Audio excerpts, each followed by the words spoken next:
Praise the Lord. இன்றைய காலை மன்னா பலுகி பெருகுதல். தேவன் பூமியானது ஜாதி ஜாதியான ஜீவ ஜந்துக்களாகிய நாட்டு மிருகங்களையும் ஊரும் பிராணிகளையும் காட்டு மிருகங்களையும் ஜாதி ஜாதியாக பிறப்பிக்க கடவுது என்றார். அது அப்படியே ஆயிற்று. ஆதியாகமம் 1:24. பூமி என்பது பூமிக்குரிய மனிதனையும் புதிய பூமியின் பரிசுத்தவான்களையும் கூட காட்டுகிறது. இதன் எழுத்திற்குரிய அர்த்தத்தின்படி பூமியானது மிருக ஜீவன்கள் ஊர்வன போன்ற பூமிக்குரிய ஜீவராசிகளையே பிறப்பிக்கக்கூடும்.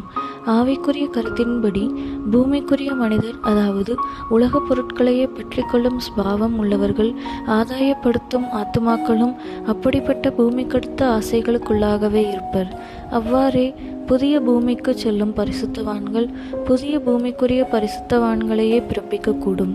பூமியினால் பூமிக்கு மேல் பறக்கும் பறவைகளை பிறப்பிக்க இயலவில்லை. ஆதியாகமம் 1:20 இதை குறித்து வாசிக்கிறோம். இப்பூமிக்குரிய ஸ்பாவம் உள்ளவர்களால் புதிய எருசலேமுக்கும் சீயோனுக்கும் உரியவர்களை அல்லது தெய்வீக ஸ்பாவமுள்ளவர்களை பிறப்பிக்க முடியாது. மேலும் புதிய பூமிக்கு செல்லும் பரிசுத்தவான்களால் உன்னத ஜீவியம் செய்து கர்த்தருடைய இரகசிய வருகையில் எடுத்துக்கொள்ளப்படுவதற்கு ஆத்துமாக்களை ஆதாயப்படுத்த முடியாது.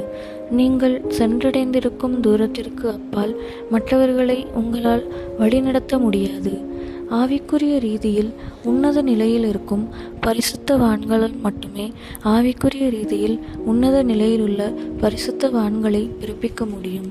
மாம்சத்தினால் பிறப்பது மாம்சமாயிருக்கும், ஆவியினால் பிறப்பதோ ஆவியாயிருக்கும் என்று யோவான் 3:6 வாசிக்கிறோம்.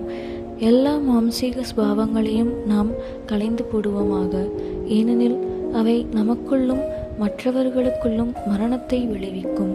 நாம் ஆவியில் நடந்து ஆவியின் கனிகளை தேவனுக்கு கொடுத்து அதே ஆவிக்குரிய அனுபவத்திற்கு நேராய் அநேகரை வழிநடத்துவோமாக. ஆமேன்.